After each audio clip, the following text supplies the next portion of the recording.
compatibilidad sanguínea, no es lo mismo tipo sanguíneo para transfusiones que para los órganos, de preferencia de la misma familia de tipo sanguíneo, ¿está bien?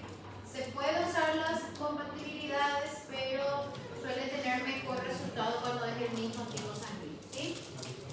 Bueno, entre los tipos de rechazos, nosotros tenemos que tener en cuenta que teníamos dos criterios para los donantes fallecidos.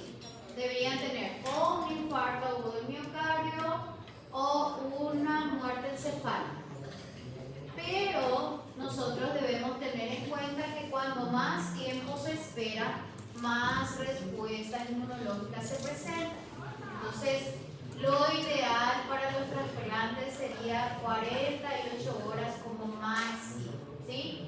Cuanto más cerca de la muerte encefálica se haya diagnosticado o se realice la ablación, menos respuesta del sistema inmune hacia el órgano y hacia el receptor, ¿ok? Entre la muerte encefálica, una vez que se diagnostica o se diagnostica y se espera demasiado, puede ocurrir, por ejemplo, ¿por qué no tengo micrófono? Arriba no funcionaba por eso. Podemos tener, por ejemplo, cambios hormonales y esto puede llevar a una hipoperfusión, ¿sí? O una diabetes insípida. Más todavía si nuestro paciente ya tiene como patología de base una diabetes. También tenemos en cuenta que puede generar inestabilidad hemodinámica, tormentas de catecolaminas e hipovolemia. Y también en las actividades inmunológicas podemos encontrar tormentas de citoquinas y activación del sistema de complemento. Si ocurre este proceso, nosotros podemos encontrar algo que es la coagulación. Y si hay una coagulación en el órgano, ya no es viable para un trasplante porque puede generar pequeños infartos en el órgano. Y eso ya es un problema otra vez para el que las recibe. Entonces, si hay coagulación en el órgano, esta puede ser diseminada incluso hacia el receptor. ¿Por qué? Porque es una respuesta del sistema inmune, una respuesta inflamatoria. Entonces, si pasa de las 48 horas, nuestro órgano ya se puede ver afectado o disminuye su viabilidad, aumenta la alorespuesta y también retarda la función del injerto. En algunos casos incluso puede presentar nefropatías para el receptor. ¿Okay? Entonces, si hay una muerte encefálica, lo ideal sería dentro de las 24 o dentro de las 48. ¿Okay? Porque a partir de ahí ya puede generar respuestas inflamatorias. Cuando nosotros tenemos también factores, debemos tener en cuenta que hay órganos que deben estar en circulación para realizar un trasplante. Y hay otros que pueden tener una cadena de frío durante el transporte. ¿Okay? Entonces, tenemos que tener en cuenta distancia, dónde está el receptor, dónde está ubicado el donante, cómo necesitamos transportarlos, qué tipo de órganos es, cuánto tiempo tardaremos en transportarlo. Entonces, todo eso es un factor también para que nosotros podamos determinar la recepción y la donación de estos órganos.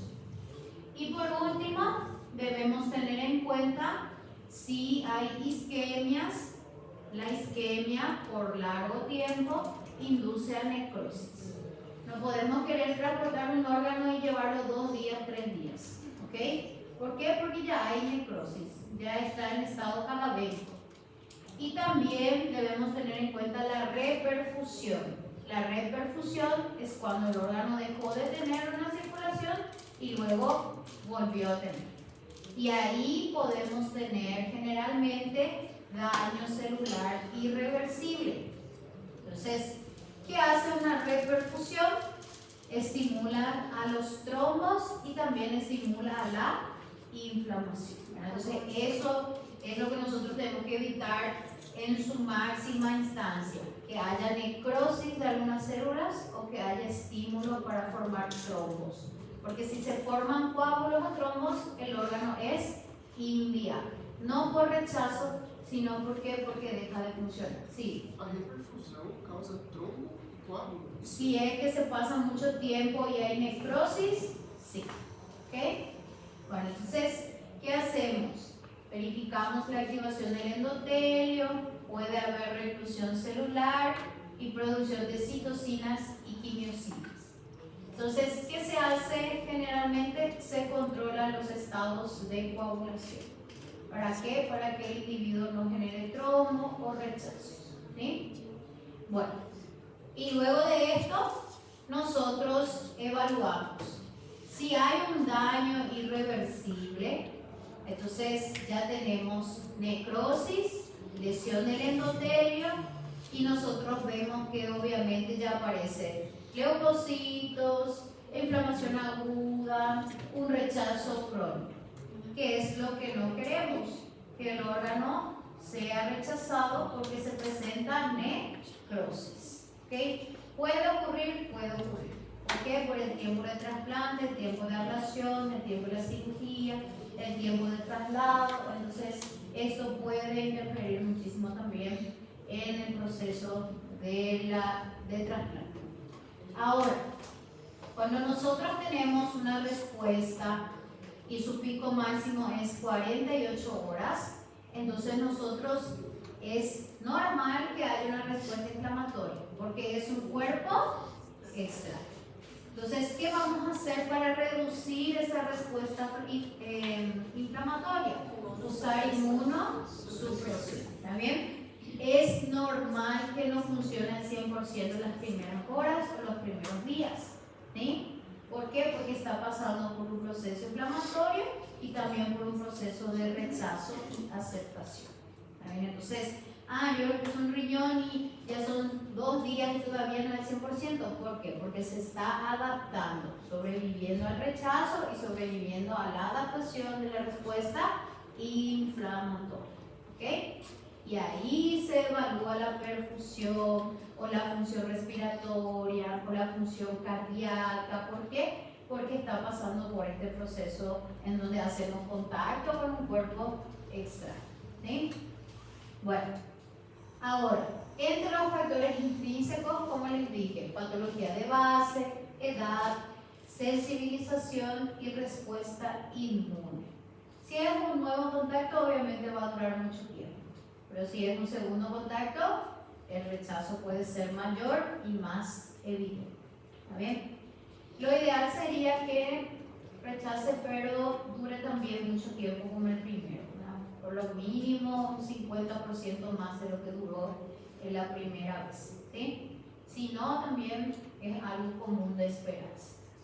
Y nuestra inmunosupresión, el protocolo varía según edad, órgano, riesgo, patología de base, si tiene poca o mucha circulación. Entonces, cuanto más circulación tenga, más inmunosupresión tenemos que hacer. Cuando menos tenga, menos inmunosupresión. Por ejemplo, la córnea, no utilizamos inmunosupresión.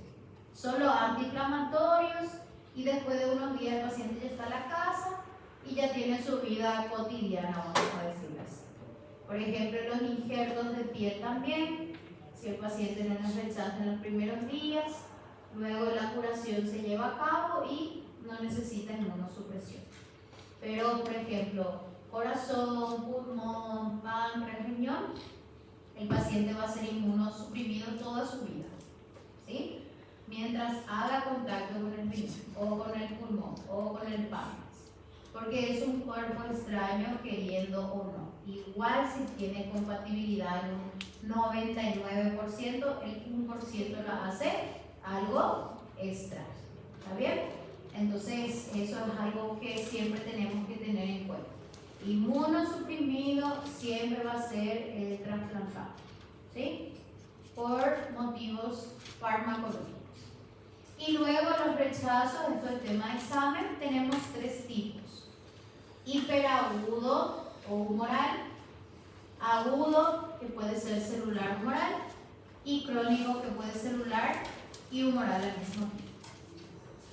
En los rechazos agudos, hiperagudos, perdón, tienen lugar en minutos y horas después del trasplante. Esto es lo que vos preguntaste hace rato, ¿verdad? ¿Por qué rechaza tan rápido? Tipo, yo me hace un trasplante ahora y en una hora ya está rechazado. Y eso ocurre siempre porque hay anticuerpos preexistentes. Si no hay anticuerpos preexistentes, entonces probablemente entre dentro de la clasificación del agudo o del crónico, pero no del hiperagudo. ¿Está bien? Si hay anticuerpos preexistentes, entonces sí puede rechazar en las primeras 30 minutos, 1 hora, 2 horas, 3 horas y no llegar a 24. ¿Por qué? Porque el rechazo es muy evidente. Entonces, ¿qué hay que hacer? Retirar únicamente el órgano nuevamente. ¿Sí? Luego tenemos el rechazo agudo, que es en las primeras semanas del trasplante. ¿Qué ocurrió? Tenemos inmunidad innata, comienza la humoral a generar memoria y luego esto se complica y en algunas semanas, incluso hasta 6 meses, puede ser relacionado a un rechazo agudo. No aceptó, el órgano no cumple su función al 100% o en un porcentaje mayor y hay que retirar sí o sí nuevamente. ¿Está bien? Y luego tenemos el rechazo crónico, que es lo que todos los trasplantados hacen. Rechazan de forma crónica, desde el día 1 hasta el día que el paciente fallezca o se retire este órgano. Y ahí nosotros vemos que ocurre después de meses o años, en donde hay una pérdida progresiva de la función del órgano trasplantado. Y ahí nosotros vemos el tiempo de servir. 10 años, ¿por qué? Porque 10 años hubo un rechazo crónico, ¿sí? Y también vemos que aquí ya hay fibrosis y engrosamiento de las paredes vasculares. Esto no hay en el agudo ni en el hiperagudo. ¿Por qué? Porque aquí los intentos de curación, intentos de cicatrización son constantes y por muchos años. ¿Está bien? Entonces, nuestro rechazo hiperagudo suele ser fulminante, nuestro rechazo agudo primer mes y nuestro rechazo crónico después de meses o años. En el acelerado y el hiperagudo es para mí la misma clasificación, porque hay esta clasificación en algunos libros, pero es lo mismo que rechaza en el momento y que rechaza en el primer día, ¿verdad? Entra de la clasificación de hiperagudos. ¿Okay? Bueno, ¿qué ocurre en los rechazos hiperagudos? Hay anticuerpos que son llamados haloantígenos y comienza la activación del sistema de complemento. Vía clásica. ¿Por qué? Porque tenemos anticuerpos. Entonces, ¿qué hacen ellas? Se adhieren a las paredes de los vasos sanguíneos y comienzan a destruir el endotelio. Y como es algo rápido, entonces es un rechazo inminente. Nosotros vemos que se lesionan las paredes del endotelio y aparece nuestra necrosis, ¿sí? Pero los intentos de curación no son suficientes. Hay más necrosis que intentos de curación. Y ahí aparecen las trombosis y migraciones leucocitarias. El órgano empieza a tener pequeños infartos o microinfartos y ya empieza a presentar necrosis. Y comienza una cadena metabólica de necrosis, inflamación, coagulación, intentos de regular el sistema inmune, pero esto no ocurre, entonces el órgano sufre daños irreversibles. ¿Okay? Luego tenemos el crónico, que es lo que ocurre en todos los individuos. ¿Qué sucede? Los CD4 y CD8 comienzan a destruir de forma progresiva y lenta el endotelio. Y luego ocurre el proceso de daño endotelial, pero también tenemos el proceso de intentos de curación. ¿Por qué? Porque el sistema inmune está inmunosuprimido. Entonces, ¿qué es lo que pasa? nuestro tejido fibrótico y nuestro endotelio pasa por un proceso de cicatrización constante y comienza el engrosamiento de la pared vascular. Este engrosamiento con los años genera obstrucción y pequeñas hipoxias o obstrucción de los vasos y el órgano deja de funcionar en porcentajes, ¿sí? Y ahí nosotros observamos que el tiempo de vida va cambiando. En un año 90%, en 5 años 70%, en 10 años 40%. ¿Por qué? Porque la mayoría ya tiene engrosamiento de los vasos sanguíneos y tejido fibrótico. Es como si fuera que el órgano se va fibrosando y cicatrizando en sí. Y ahí deja de tener viabilidad después de algunos años, ¿sí? Entonces esto es nuestro rechazo crónico que se realiza en todos los trasplantes. Y para disminuir este daño crónico, entonces nuestra inmunosupresión, ¿ok? Si no hay inmunosupresión, entonces en un año probablemente o en algunos meses ya se destruyan todos los órganos. Bueno, entonces, ¿qué nosotros tenemos que tener en cuenta? Tipificación, genética e inmunosupresión. En la tipificación, siempre tener en cuenta sistema ABO y sistema RH. Como les dije, la opción principal es siempre del mismo tipo sanguíneo, ¿sí? ¿Por qué? Porque así rechaza menos. Va a rechazar pero menos. Y luego tenemos en cuenta también la serología del receptor y del donante. Y nosotros vemos que si no hay opción, ahí sí usamos a alguien que pueda donarnos, pero no es del mismo tipo sanguíneo. En los casos de las recomendaciones, siempre tenemos que tener en cuenta que si queremos evitar rechazo hiperagudo, sí o sí debemos ver la histocompatibilidad de los linfocitos, principalmente a nivel renal y a nivel del páncreas. A ver, entonces yo tengo que observar, ¿va a ser una buena idea o no una genial idea? ¿Verdad? Y después de esto se utilizan inmunosupresores. Pueden ser depletantes, en donde yo elimino totalmente la respuesta inmune, o puede ser no depletantes, en donde yo solo controlo la respuesta inmune. Y luego puedo usar corticoides, inhibidores, en donde inhibidores de la síntesis, inhibidores de la oxitocina, inhibidores de las prostaglandinas, todos los inhibidores posibles. Generalmente se combinan todos. Y luego de algunos años o meses se van retirando algunos y se deja solo lo necesario, de acuerdo a la respuesta del paciente. ¿Está bien? Entonces, cuando ustedes tengan un paciente trasplantado, van a preguntar lo primero, ¿primer trasplante o segundo? Porque ahí ya cambia, ¿verdad? Luego, ¿qué fármacos utiliza? ¿Depletantes o no depletantes? ¿Cuántos fármacos utiliza? Si el paciente no sabe decir, entonces ¿cuántos tomas? ¿Tomas 1, tomas 2, tomas 3, tomas 4? Porque cuanto más tome, quiere decir que te está tomando toda la familia de los fármacos que ayudan al control del sistema inmune.